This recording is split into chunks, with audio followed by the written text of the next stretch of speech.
Hello viewers, welcome to our channel. నేను మీ Charan Parimi. YS Jagan కి shock ఇస్తున్న 7 మంది ఎమ్మెల్యేలు. ఈ 7 మంది ఎమ్మెల్యేలు ఆ పార్టీ నుంచి జంప్ అయి మరొక పార్టీలోకి వెళ్ళాలని ఆలోచిస్తున్నారట. రీసెంట్ గా ఒక టీడీపీ నుంచి ఒక నాయకుడు కూడా ఒక విషయాన్ని చెప్పాడు. ఏంటంటే జగన్ పార్టీలో ఉన్న 11 మంది ఎమ్మెల్యేలు మాకు టచ్ లోనే ఉన్నారు అని. అంటే ఆయన ఉద్దేశం ఏంటంటే మేము మీకు పిడి పెట్టబోతున్నాము, ఖచ్చితంగా ఇక్కడ నుంచి కొంతమందిని మేము లాక్కుంటామని గ్రీన్ సిగ్నల్ ఇచ్చేశాడు. సో ఎవరు అంటే 11 మంది టచ్లో ఉన్నా సరే అందులో 7 మాత్రం కన్ఫర్మ్గా పార్టీ మారడానికి అయితే ప్రయత్నిస్తున్నారట. అయితే ఏ పార్టీకి వెళ్తారు అనేది కూడా ఒక క్వశ్చన్ ఉంది. సో దాన్ని కూడా మాట్లాడదాం. ఆ పాసిబిలిటీస్ ఏంటి, ఈ 7 నాయకులు ఎవరు, జగన్ నుంచి వీళ్ళు ఎందుకు దూరం అవ్వాలనుకుంటున్నారు అనేది ఒకసారి చూస్తే, రాజకీయాల్లో కొన్నిసార్లు అధికారంలో లేని పార్టీకి ఇలాంటి దెబ్బలు తగులుతూ ఉంటాయి. గతంలో 2019లో కూడా ఈ విధంగా టీడీపీకి 23 సీట్లు వస్తే అక్కడ నుంచి చాలా మంది వైసీపీలోకి షిఫ్ట్ అయిన వాళ్ళు ఉన్నారు. మొత్తానికే 23 మందిని లాగేసుకొని ఆ పార్టీని అసలు లేకుండా చేద్దాం ప్రతిపక్షంలో అని చెప్పేసి ప్లాన్ కూడా వేశారు, కానీ అది వర్కౌట్ అవ్వలేదు. మొత్తానికి చాలా మందిని చంద్రబాబు గారు కాపాడుకోగలిగారు. ఇప్పుడు కూడా తెలంగాణలో అయితే కేసీఆర్ గారు ఓడిపోయిన తర్వాత ఆయన దగ్గర నుంచి అనేక మంది ఎమ్మెల్యేలు కాంగ్రెస్లోకి జాయిన్ అయ్యారు. ఆ జాయిన్ అయిన వాళ్ళకి డైరెక్ట్గా రేవంత్ రెడ్డి గారు చాలా ప్రయారిటీ ఇచ్చారు. ఆయన శాలువాలు గప్పి అది గప్పి ఇది గప్పి. సో అంత ప్రయారిటీ కూడా తీసుకున్నారు. అంటే పార్టీ ఫిరాయింపుదారులకు ఇంత ఎంకరేజ్మెంట్ ఏంటి అనే క్వశ్చన్ కూడా మనకి రాజకీయ వ్యవస్థ మీద అడగాల్సిన పరిస్థితి ఉంది.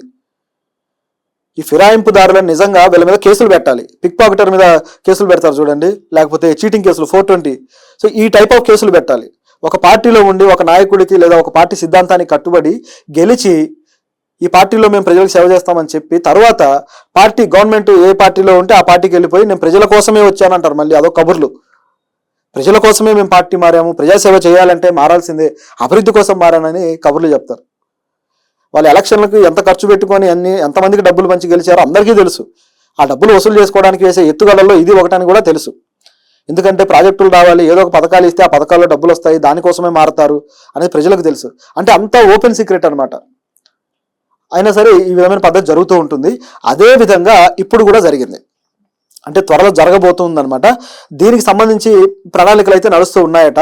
ఒక 7 మంది ఎమ్మెల్యేలు జగన్ మీద అసంతృప్తితో ఉన్నారు ఆల్రెడీ. వాళ్ళు కొంతమంది బయటకు కూడా వచ్చారు. సో వాళ్ళే ఇప్పుడు మారబోతున్నారు. అయితే టీడీపీలోకి వెళ్తారా జనసేనలోకి వెళ్తారా అని చూసినప్పుడు కొంతమంది జనసేనలోకి, కొంతమంది టీడీపీలోకి వెళ్ళాలని ఆలోచిస్తున్నారట.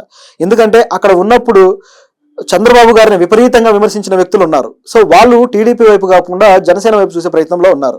అదేవిధంగా కాస్త కాముగా ఉండి ఏదో తమ పబ్బం మాత్రమే గడుపుకుంటున్న వ్యక్తులు ఉన్నారు. వాళ్ళు మాత్రం టీడీపీలోకి వచ్చేసి ఇక్కడ అవకాశం సంపాదించుకోవాలనే ఐడియాలో ఉన్నారు. ముఖ్యంగా మనం కొద్ది రోజుల నుంచి గమనించి చూస్తే ఎవరెవరు ఇలా వెళ్ళొచ్చు అనేది మనకు ఒక అంచనా వస్తుంది. చాలా మంది వైసీపీ నాయకుల మీద కేసులు పెట్టి ఇబ్బందులు పెడుతూ ఉన్నారు.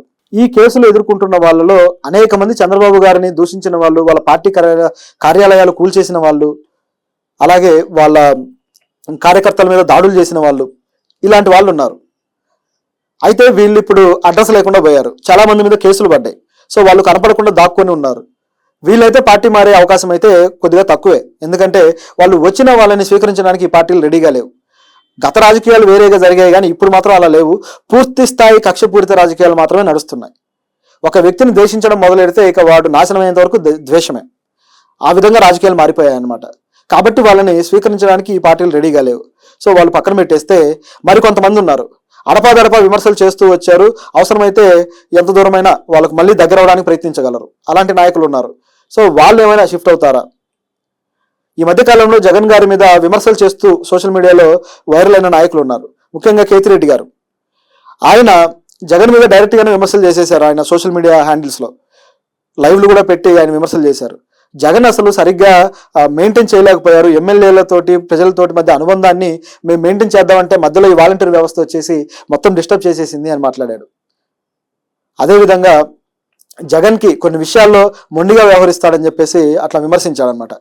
అలాగే పవన్ కళ్యాణ్కి సంబంధించి ఆయన సినిమాల జోలికి కానీ, ఆయన వ్యక్తిగత విషయాల మీద కానీ మేము పోకుండా ఉంటే బాగుండేది, అనవసరంగా వెళ్ళి ఆయన గెలికాము, చివరికి దానికి మూల్యం చెల్లించుకున్నాము అన్నాడు.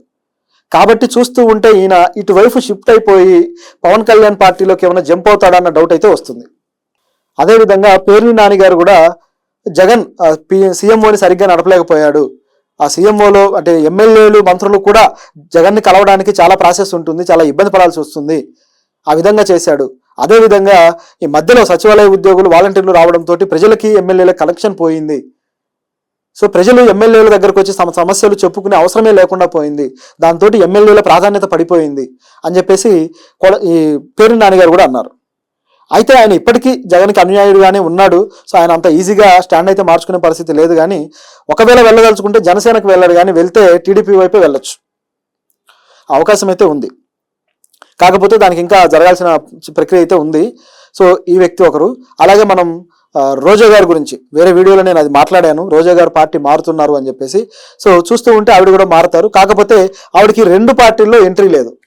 రోజా గారిని పవన్ కళ్యాణ్ గారు ఎంకరేజ్ చేసేటట్టు కనపడడం లేదు, లేదా టీడీపీని ఎంకరేజ్ చేసేటట్టు కనపడడం లేదు. ఒకవేళ పవన్ కళ్యాణ్ అయినా సహృద్భావంతో పిలుస్తారేమో, కానీ అంటే వస్తే ఆహ్వానిస్తారేమో, కానీ రోజా గారికి రావడానికి ఎంతవరకు మొహం చెల్లుతుంది అనే ప్రశ్న వస్తుంది. పైగా ఆవిడ ఇప్పుడు ఎమ్మెల్యేగా కూడా లేరు కాబట్టి ఇప్పుడు రావడానికి కూడా ఆవిడకి అంత అవసరం లేదు, మళ్ళీ ఎలక్షన్ అప్పుడు చూసుకోవచ్చు. ఇప్పుడు ఎమ్మెల్యేలుగా ఉన్న వాళ్ళు మాత్రం త్వరగా మారిపోతే బాగుంటుంది అనేది వాళ్ళ స్కెచ్. కేవలం 11 మందే ఉన్నారు. ఆ 11 మంది కూడా చాలా అమూల్యమైన పొజిషన్స్లో ఉన్నారనమాట. సో అంటే చాలా ఇంపార్టెంట్ ఆ పార్టీకి వాళ్ళు. వీళ్ళల్లో ఎవరు మారుతారనేది అయితే చాలా ఆసక్తికరంగా ఉంది. మరి చూద్దాం, ఎవరైనా మారితే మళ్ళీ ఇది ఒక ప్రత్యేకమైన రాజకీయ పరిణామం అవుతుంది. ఎందుకంటే ఒకవేళ 1-2 మారినా సరే మిగతా 7 షిఫ్ట్ అయినట్టే. ఆ తర్వాత 7 వెళ్ళిపోతే 11 మందిలో ఇంకా మిగతా వాళ్ళు ఏం చేస్తారు? సో మిగతా వాళ్ళకు కూడా ఖచ్చితంగా అటువైపు షిఫ్ట్ అయ్యే ఛాన్స్ అయితే ఉంటుంది. లేదా జగన్కు మరీ సన్నిహితులు అయితే ఇంకా అలా ఉండిపోతారు అనుకోండి. అంటే ఆయన సొంత వ్యక్తులు కూడా ఉన్నారు కాబట్టి వాళ్ళైతే ఉండిపోయే అవకాశం ఉంది. ఓవరాల్గా ఈ పార్టీ ఉనికినే దాదాపు తుడిచిపెట్టుకుపోతుంది కేవలం 7 మారినంత మాత్రాన. సో అంతటి పెద్ద పరిణామంగా ఇది మారుతుంది. చూడడానికి 7 కానీ అది ఒక పార్టీ యొక్క అస్తిత్వం, పిల్లర్స్ వాళ్ళు. కాబట్టి చాలా పెద్ద విషయంగా మారే అవకాశం ఉంది. అయితే ఇది ఇప్పుడే జరుగుతుందా లేక ఒక 3-4 నెలల తర్వాత జరగచ్చా అనేది అయితే క్వశ్చన్ ఉంది. సో మనం ఈ రాజకీయ పరిణామాలు ఏపీలో ఎటు దారి తీస్తాయో చూడాలి.